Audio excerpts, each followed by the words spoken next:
je me présente, je m'appelle Anna-Maria Jovanovic, j'ai tout juste 20 ans et je suis une joueuse de tennis dont le but est de devenir par la suite joueuse professionnelle. J'ai commencé le tennis assez jeune, à l'âge de 8 ans par hasard. Mes parents étaient tous les deux sportifs dans des sports différents, à savoir le volley et le handball, et j'ai toujours été baignée dans le sport et je suis tombée sur le tennis par pur hasard et j'ai jamais décroché depuis que j'ai commencé. Donc ça fait 12 ans. Je suis actuellement classée donc en moins 15 en France. Je n'ai pas de classement mondial WTA. En revanche, j'ai eu un classement ITF Junior à l'époque où j'avais l'âge et où je jouais dans le circuit international junior. J'ai été au mieux 196e joueuse mondiale. Je suis droitière, j'ai un revers à deux mains. Mon service, de par ma taille déjà, je suis assez grande, je fais 1m82, donc c'est vrai que ça m'avantage. Le physique un peu entre guillemets, les accélérations, la vitesse, tout ça. Je suis actuellement licenciée à l'ASPTT Metz, je suis dans ce club depuis plusieurs années maintenant.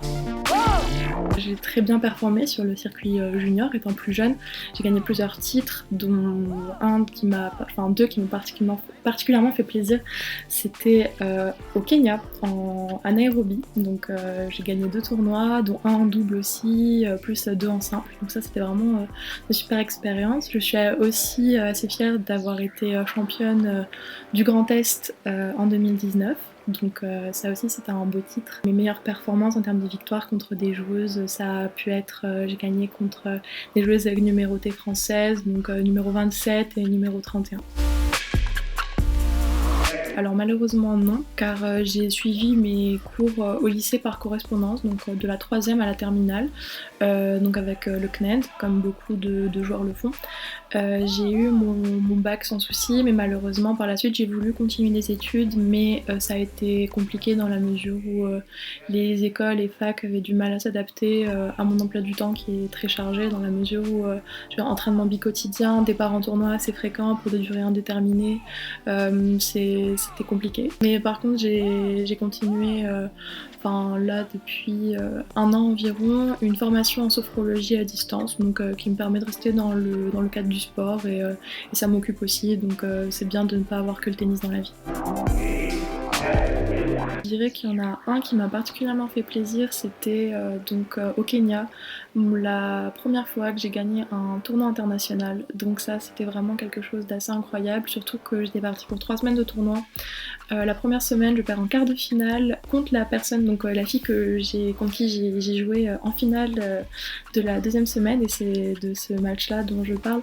Et j'avais perdu, c'était très serré et je me rappelle avoir été dégoûtée, et j'ai pu prendre ma revanche la semaine d'après en jouant très très bien, et vraiment ça c'est un souvenir de victoire qui est un bonheur immense, des émotions que j'ai rarement eu pour le coup sur un terrain de tennis, et en plus double bonheur dans la mesure où la même semaine on avait gagné le tournoi en double avec ma partenaire, donc ça c'était vraiment génial.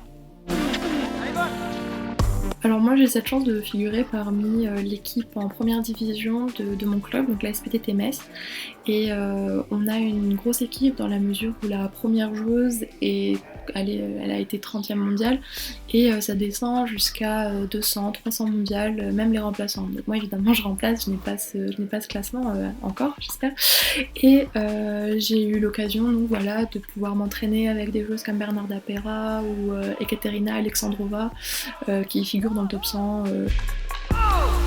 Alors, faut savoir que moi j'ai été confinée chez la famille de mon petit ami, qui habite dans la campagne en Normandie, ce qui était vraiment génial dans la mesure où on avait accès à un jardin, chose que je n'ai pas du tout à Metz dans mon appartement qui est situé en plein centre-ville. Ça m'a permis de faire beaucoup de sport quand même, de m'entretenir physiquement, ça c'est très important.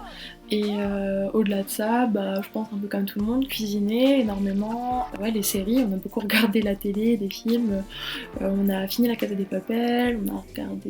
j'ai initié mon mon petit ami à la série Friends, dont je suis fan inconditionnelle depuis des années, et il connaissait pas, donc c'est vrai qu'il y a beaucoup d'épisodes, donc on a pu se lancer dedans. On a fait plein de petits sports parce qu'il est sportif aussi, donc même avec sa famille, que ce soit tennis de table, badminton, un peu de foot. Non, vraiment, c'est vrai que c'est passé assez vite, on s'est occupé sportivement, donc c'était vraiment chouette. Et en plus, j'ai continué ma formation de sophrologie également, et donc voilà, c'était vraiment complet. J'ai réussi à m'entraîner physiquement uniquement, donc il n'était pas question de toucher la raquette, d'aller sur un terrain de tennis, parce que bon, c'était interdit, mais j'ai pu m'entretenir physiquement, faire des exercices de musculation, tout plus ou moins propre, avec le propre poids du corps, des AMRAP, donc 15 minutes où on fait le plus de répétitions possible, ou des hits, des entraînements de haute intensité sur une période assez courte, j'ai donc ce qui fait travailler aussi le cardio, j'avais ma corde à sauter aussi, à défaut de pouvoir aller courir ou quelque chose de plus concret en termes de cardio, j'ai pu faire ça. Pas mal aussi de jeux à blanc pour quand même conserver un petit peu les mouvements et l'intensité que je mettais en match.